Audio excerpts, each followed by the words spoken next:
The Council trembles. The holographic star map flickered in the center of the Galactic Council chamber, casting pale blue light across the faces of 200 species. For 3,000 years, this room had been the heart of civilized space. Today, it would become a tomb for pride. Ambassador Thexnor of the Valerian Collective leaned forward, his crystalline exoskeleton catching the light. His voice carried the weight of military dominance across 40 star systems. The human vessels were detected in the Kepler expanse. 3 primitive ships. Chemical propulsion. No shielding worth mentioning. A ripple of dismissive clicks and chirps moved through the assembly. The insectoid creche delegation buzzed with amusement. The aquatic Solari representatives pulsed with bioluminescent laughter beneath their containment tanks. Counselor Ven, the ancient reptilian who had presided over the council for 2 centuries, raised one clawed hand. Silence fell like a blade. You brought us here for 3 primitive vessels. His voice was dry, patient, dangerous. The humans have been confined to their system for generations. They pose no threat. Thexnor's mandibles tightened. They crossed the boundary. Then destroy them, Ven said simply. We have protocols for boundary violations. The humans signed the containment accords after their failed expansion 70 years ago. They know the price. The Valerian ambassador did not move. That stillness spoke louder than words. From the shadows at the chamber's edge, a new voice emerged. Soft. Human. We crossed the boundary because we were invited. Every head turned. Every sensor array focused. Every translation matrix worked overtime to process the impossible. A human woman stood in the diplomatic observer section. She wore no environmental suit. No armor. Just dark clothing that seemed to drink the light. Her hair was tied back severely. Her eyes were the color of Earth's oceans before the pollution, before the wars, before the containment. You. Ven's voice dripped with contempt. Observer Reeves. You have no speaking privileges in this chamber. Your species lost that right when they tried to colonize the Arcturus colonies without permission. The chamber falls silent. Sarah Reeves stepped forward. Her boots made no sound on the polished crystal floor. Around her, weapon systems hummed to life. Automated defense turrets emerged from hidden ports. Energy barriers shimmered into existence. She stopped at the edge of the speaker's platform and looked up at 200 species who had kept humanity in a cage for 3 generations. My name is Captain Sarah Reeves, she said. Not observer. I stopped being an observer 6 months ago when your intelligence services failed to notice we'd been building something in the dark side of our moon. Thexnor's exoskeleton flushed with aggressive pigmentation. You admit to violating the technology restriction clauses? You confess to developing military assets in prohibited zones? I'm not confessing anything, Sarah said. I'm notifying you. There's a difference. Ven rose from his throne. 2 meters of scaled muscle and ancient authority. You dare stand before this council and make threats? You represent a species barely capable of intersystem travel. Your homeworld is 1 orbital bombardment away from extinction. Your colonies are scattered and weak. Your military was dismantled under our supervision. Sarah smiled. It was not a pleasant expression. You're right about one thing. Our military was dismantled. The ships you knew about were scrapped. The weapons you catalogued were destroyed. We signed every accord you put in front of us. She pulled a small device from her pocket. Holographic displays erupted across the chamber, overriding every security protocol. The Council's own systems turned against them, hijacked by technology they didn't recognize. Images filled the air. Massive structures hidden in the Kuiper Belt. Shipyards the size of moons. Vessels that made the Council's dreadnoughts look like toys. And Sarah's expression went cold. Then I released the files showing how the Council deliberately sabotaged human medical supplies during the Titan Plague. How you manipulated our economy to keep us dependent. How you assassinated our scientists who got too close to fold space theory. She paused. And then I start broadcasting the location and defensive capabilities of every Council military installation in this sector. Let's see how long your authority lasts when every species knows exactly how weak you really are. The silence that followed was the sound of empires reconsidering their choices. Finally, Councillor Venn spoke, his voice carrying the exhaustion of a creature who had lived too long and seen too many certainties crumble. The vote will take time. Procedures must be followed. You have 72 hours, Sarah said. After that, those 3 ships in the Kepler expanse start moving toward Council space. And Captain, they're not nearly as patient as I am. She turned to leave, then paused. Oh, and one more thing. We're keeping the quantum fold technology. Consider it compensation for 70 years of your hospitality. Sarah Reeves walked out of the Galactic Council chamber the same way she'd entered, alone, unarmed, and absolutely terrifying. Behind her, 200 species began the conversation that would reshape the galaxy. And in the dark between stars, 3 human ships waited with the patience of predators who knew their prey had already made its fatal mistake, the price of freedom.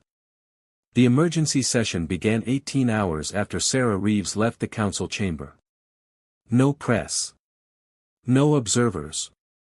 No records that would ever see public archives. Just the inner circle of the Galactic Council and the cold equations of survival. Councillor Venn looked older somehow, as if the weight of 2 centuries had finally caught up with his scales. Around the private table sat 12 beings who truly controlled civilized space. The Council chamber was theater. This room was where empires lived or died. We need to discuss assassination, said Praetor Colrex of the Thuran sovereignty. His 4 eyes glowed with cold pragmatism. 1 human female. A single kinetic strike from orbit. Problem solved. Admiral Sess of the Valerian fleet rippled with agreement. My ships can be in Earth's orbit within 40 hours. A precision strike. No collateral damage to the population centers. We eliminate the threat and claim it was an accident during a training exercise. Venn's claws traced patterns on the crystalline table. And the dead man's switch? A bluff, Colrex said confidently. No species arms antimatter weapons with biometric triggers. The risk of accidental detonation is too high. She's counting on our fear, nothing more. Is she? The voice belonged to Matriarch Silene of the Chorus, a Gestalt intelligence composed of 17 individuals sharing one consciousness. When she spoke, 17 mouths moved in perfect synchronization. We have analyzed the quantum signatures from their hidden shipyards. The mathematics are unlike anything in our databases. They've developed fold space technology using principles we don't understand. Impossible, Admiral Sess said flatly. We've been monitoring their scientific development for 70 years. Every major breakthrough is reported to Council intelligence. Every significant paper goes through our review process. Silene's 17 faces smiled identically. Which is precisely why we didn't see this coming. We were watching their scientists. We weren't watching their engineers, their tinkerers, their garage inventors. Humans don't innovate through institutional research the way we do. They innovate through obsession. The intelligence failure. The door opened. A Kresh intelligence officer entered, her antennae twitching with distress. She carried a data cylinder that pulsed with encrypted information. Report, Venn commanded. The humans' claims about our intelligence failure are correct, Counselor. The officer's mandibles clicked nervously. We've completed our analysis. The quantum fold drives. The antimatter containment systems. The stealth technology that hid their construction sites. All of it is real. The table erupted. Voices overlapped in a dozen languages. Translation matrices struggled to keep pace. Ven's roar silenced them. Explain. Now. The intelligence officer projected files into the air. 70 years ago, when we imposed the containment accords, we dismantled Earth's military infrastructure. We destroyed their advanced research facilities. We restricted their access to certain elements and technologies. What we failed to account for was their response to restriction. Images filled the space above the table. Humans working in abandoned mines. Building laboratories in underwater trenches. Constructing research stations in the radioactive zones of their own planet where Council monitoring systems couldn't penetrate. They went underground, the officer continued. Literally. For 3 generations, they've been conducting research in environments we considered too hostile for productive work. They used our own restrictions against us. We banned certain manufacturing processes, so they invented new ones. We limited their access to rare elements, so they synthesized alternatives. We capped their energy production, so they learned to do more with less. Praetor Colrex leaned forward. You're telling us they out-innovated the combined scientific might of the Galactic Council while living under technological restriction? Not out-innovated, Silene corrected. Out-obsessed. Humans have a psychological trait we underestimated. When you tell them something is impossible, a certain percentage of their population takes it as a personal challenge. They call them spite projects. Research conducted not for profit or military advantage, but simply to prove it can be done. Admiral Sess slammed a tentacle against the table. This is absurd. Quantum fold theory requires resources we carefully monitored. Antimatter production leaves signatures we can detect from light years away. How did they hide all of this? The intelligence officer's antennae drooped. They didn't produce antimatter on Earth. They built the production facilities in their outer system, powered by tapping their gas giants' magnetospheres. They didn't research fold space in laboratories. They used distributed computing, millions of civilian computers running calculations disguised as entertainment software. Their children were solving quantum equations while playing video games. The silence that followed was profound. Show me the files she threatened to release, Ven said quietly. The truth comes home. The documents appeared in the air like accusations made manifest. Medical supply shipments deliberately delayed during the Titan colony plague. Economic manipulation that kept Earth dependent on Council trade systems. And worse, so much worse. The assassination of Dr. Yuki Tanaka, Ven read aloud. The scientist who proposed the framework for human fold space theory 30 years ago. Our report classified it as an accident. He looked up at the intelligence officer. It wasn't an accident, was it? No, Counselor. It was a Valerian intelligence operation. Approved by this council in closed session. You signed the authorization yourself. Ven's claws clenched. Not from shame, creatures like him lived beyond such emotions. But from the tactical realization that every action had consequences, and those consequences had just come due.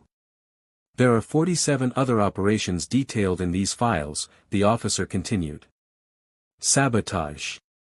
Economic warfare. Political manipulation. Assassinations. Everything we did to keep humanity contained for 70 years. And Captain Reeves has documentation for all of it. Matriarch Silene spoke, her 17 voices carrying an unusual discord. If she releases this information, the political fallout will be catastrophic. Half the species in Council space have been questioning our authority for decades. This would give them proof that we're not the benevolent alliance we claim to be. Worse, added Colrex, it would show weakness. If humans could hide all this from us, what else are we missing? Every species will start wondering if we're actually capable of protecting galactic stability. Admiral Sessa's form darkened with tactical assessment.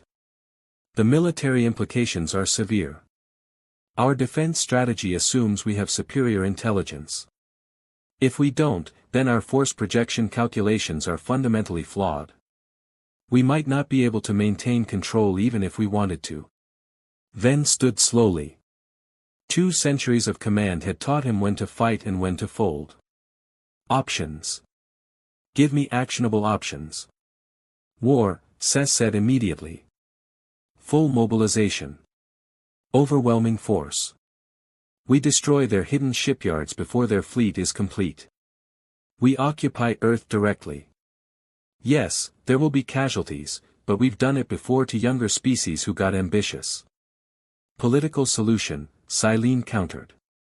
We give them what they want. Full council membership. Access to trade routes. We spin it as a success story. The containment accords achieved their purpose, humanity is now ready to join civilization. Compromise, Colrex offered. We negotiate. Limited membership. Restricted territory. Monitored technology development. We give them enough to claim victory while maintaining oversight. Then looked at each of them. And the dead man's switch? The 3 ships that could sterilize systems. Still believe it's a bluff, Sess said. But his voice carried less certainty now. The human problem. You're all thinking about this wrong, said a new voice. Everyone turned. In the doorway stood Observer Thelm, a Solari cognitive specialist who had spent 40 years studying human psychology for Council intelligence. His tank suit rippled with agitated colors. Explain, Ven commanded. Thelm glided into the room. You're treating this like a negotiation with a rational actor. That's your mistake. Humans aren't rational the way we define rationality. They operate on something they call principle, and it overrides survival calculations. That's just another word for stupidity, Colrex muttered. No, Thelm said sharply. It's the reason they're dangerous. You want to know if Captain Reeves is bluffing about the dead man's switch? She's not. I've studied their history. Humans have a documented pattern of mutually assured destruction scenarios. They invented nuclear weapons and immediately pointed them at themselves for 70 years. They call it deterrence, but what it really is a species-wide commitment to the idea that some things are worth dying for. He projected images from Earth's history. Ancient battles where humans chose death over surrender. Movements where they sacrificed everything for abstract concepts like freedom or dignity. Wars fought over ideas rather than resources. This is what we failed to understand, Thelm continued. We contained their bodies but not their spirits. We restricted their technology but not their imagination. And worst of all, we gave them 70 years to think about revenge while pretending to be compliant. Admiral Sess bristled. You're suggesting we should fear them? I'm suggesting we should understand them, Thelm replied. Fear is simple. Understanding is strategic. And understanding humans means accepting that they will burn down the galaxy before they accept another generation in a cage. Ven watched the Solari observer with ancient eyes. What would you recommend? Give them exactly what they asked for. Full council membership. Lifted restrictions.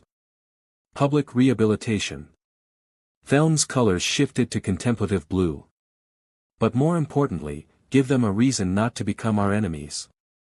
Because if we fight them, even if we win, we'll spend the next 1,000 years wondering what they're building in the dark. The table fell silent as that truth settled like poison in their minds. Finally, Counselor Ven spoke. Matriarch Silene, draft the rehabilitation proclamation. Admiral Sess, stand down any offensive operations. Praetor Colrex, begin preparing integration protocols. He paused, claws scraping against crystal. And someone find Captain Reeves. Tell her we're ready to negotiate the terms of humanity's council membership. That's surrender, Sess protested. No, Ven said quietly. That's survival. There's a difference. As the inner circle dispersed to reshape the galaxy's power structure, Observer Thelm remained behind. He looked at the files still floating in the air, evidence of 70 years of crimes committed in the name of stability. You know what's really terrifying, he said to the empty room. They could have destroyed us with those files alone. But Captain Reeves offered us a deal instead. Which means she's not interested in revenge. He paused, colors flickering with an emotion no translation matrix could capture. She's interested in something much worse. She's interested in equality. The new dawn. The message reached Sarah Reeves 36 hours after she'd left the council chamber. She was aboard the UHSF Defiance, one of the 3 ships holding position in the Kepler expanse. Around her, the bridge crew worked in disciplined silence, monitoring systems that represented 70 years of hidden innovation. Incoming transmission on diplomatic frequency, Lieutenant Chen reported from communications. It's Counselor Ven. Personal channel. No encryption. He wants everyone to know he's talking to us. Sarah nodded slowly. Put it through. Ven's scaled face materialized in the holographic display. He looked exhausted. Good. Captain Reeves. The council has reached a decision. That was fast, Sarah said. I gave you 72 hours. You only used 36. Either you're more efficient than I thought, or you're more scared. A muscle twitched beneath Ven's eye ridge. 2 centuries of diplomatic control barely containing his reaction. The council votes to lift the containment accords, effective immediately. Humanity will be granted full membership status. All technological restrictions are rescinded. Your species will have equal representation in all council matters. Sarah's expression didn't change. And what? Counselor, I gave you a list of demands. Full membership was just the opening. What about reparations for 70 years of economic exploitation? What about compensation for the families of our scientists you murdered? What about access to council technology that could have saved millions of lives during our medical crises? Ven's claws extended involuntarily. Around him, Sarah could see movement in the background, other council members listening, reacting. This conversation was being broadcast to the entire inner circle. You're pushing, Ven said carefully.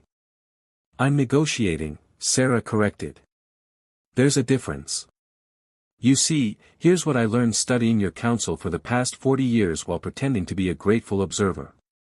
You respect strength. You respond to pressure. And you never, ever give more than you absolutely have to. She leaned forward. So let me be clear about what absolutely have to looks like. The new terms. Sarah transmitted a document package directly into the council's secure network. Every member of the inner circle received it simultaneously. She watched their faces in the reflected holographic displays as they read. Technology sharing, Ven read aloud, his voice flat. You want access to our gravitational manipulation technology. Our biological synthesis databases. Our stellar engineering archives. Correct, Sarah said. You've had 70 years to advance while keeping us in technological stasis. We're not asking you to give us weapons. We're asking for the medical technology that could have saved the Titan colony. The agricultural techniques that could have prevented the Mars famines. The environmental restoration systems that could have cleaned Earth's oceans decades ago. Impossible, said Admiral Sess, pushing into view. That technology represents thousands of years of collective research. Multiple species contributed. We can't simply hand it over to. To what? Sarah interrupted. To humans.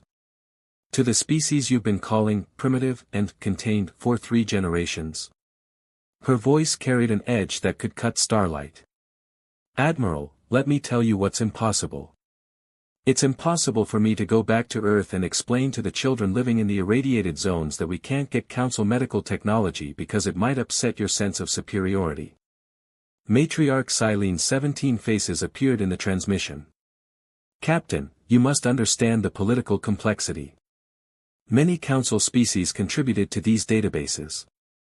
We cannot simply grant access without their consent. Then get their consent, Sarah said simply. You have 48 hours. I'm sure you'll find them very cooperative once you explain the alternative. Which is? Rex demanded, his 4 eyes burning with barely contained fury. Sarah smiled. It was the expression of someone holding a full house while everyone else bluffed with weak pairs. The alternative is that humanity starts offering our quantum-fold technology to non-council species. How long do you think your monopoly on galactic trade routes lasts when every independent system can build ships that fold space? How stable is your political control when you're not the only ones who can move fleets across the galaxy in days instead of months? The silence on the other end of the transmission was profound. You wouldn't, Ven said. But his voice carried no conviction. Wouldn't I? Sarah gestured to her tactical officer. New images appeared in the transmission. These are the 47 species you've classified as developing civilizations and restricted from council membership. I've already made contact with 12 of them. They're very interested in trading resources for technology. Especially technology that levels the playing field. The shift in power. Observer Theln pushed into view, his tank suit rippling with urgent colors. Captain Reeves, you're describing the destabilization of the entire galactic order. The Council exists to prevent exactly this kind of uncontrolled technology proliferation. No, Sarah said sharply. The Council exists to maintain the power of its founding species. Everything else is PR. You want to prevent uncontrolled proliferation? Fine. Control it. Give us a seat at the table where those decisions are made. Give us access to the technology that should have been shared decades ago. Treat us like equals instead of children you need to manage. She stood, and something in her posture made every being watching the transmission unconsciously straighten. Here's what you don't seem to understand. We didn't spend 70 years building weapons because we love war. We did it because we're tired of being helpless. We're tired of watching our people die from diseases you could cure. We're tired of seeing our children grow up knowing they're considered second-class citizens in a galaxy that should belong to everyone. Her voice softened, but somehow that made it more dangerous. You want to know the real reason I'm offering you this deal instead of just releasing those files and watching your council collapse? It's not mercy. It's not even strategy. It's because despite everything you've done to us, we still believe the galaxy is better off with some kind of cooperative structure. We still think civilization matters. She paused, letting that sink in. But that belief has limits. And you're testing them. Ven was silent for a long moment. Behind him, Sarah could see the inner circle in heated discussion. 17 mouths arguing in perfect synchronization. 4 eyes glowing with calculated risk assessment. Tentacles gesturing in patterns of military contingency. Finally, the old reptilian spoke. The technology sharing will be negotiated on a case-by-case basis. We cannot grant blanket access, but we can establish a transfer protocol for medical and civilian applications. Not good enough, Sarah said immediately. Captain. Counselor, let me paint you a picture of what not good enough looks like. Sarah's expression went cold. In 72 hours, my government authorizes me to begin Phase 2. That's when we don't just threaten to share our technology with developing civilizations. That's when we start actively recruiting them into a new alliance. A coalition of species who are tired of council control. We've already picked a name, the Free Systems Compact. The reaction was immediate and visceral. Cess looked like she wanted to reach through the transmission and throttle Sarah. Rex's eyes blazed with fury. Even Silene's usually calm 17 faces showed cracks in their unity. But Ven just looked old. Ancient. Tired. You're describing civil war, he said quietly. I'm describing freedom, Sarah countered. But yes, if you force it to be war, it will be war. And here's the thing about war, Counselor. You might win. Your fleets are still larger. Your technology is still more established. But even if you win, you lose. Because every species watching this confrontation will learn that the Council maintains power through force, not consent. And that's a lesson you can't unlearn. The deal. The transmission went silent. Sarah could see them conferring, their body language speaking volumes even when their voices were muted. This was the moment. The inflection point where empires either adapted or crumbled. When Ven spoke again, his voice carried the weight of surrender dressed as compromise. Full technology sharing on medical, agricultural, and environmental applications. Immediate implementation. 20-year timeline for industrial and infrastructure technology. Military applications remain restricted pending security review. 15 years for industrial, Sarah countered. And the Security Review Board includes human representatives. 18 years. Human representation limited to advisory capacity. 16 years. Full voting membership on the Security Board. Ven's claws drummed against something off-screen. The calculation was almost visible behind his eyes. Pride versus pragmatism. Authority versus survival. 17 years, he said finally. Full voting membership on the Security Board, but technology transfers in that category require 2/3 majority approval. Sarah was silent for exactly 5 seconds. Long enough to make them sweat. Acceptable. But we're not done. Reparations. Absolutely not, Cess interjected. We are not admitting wrongdoing.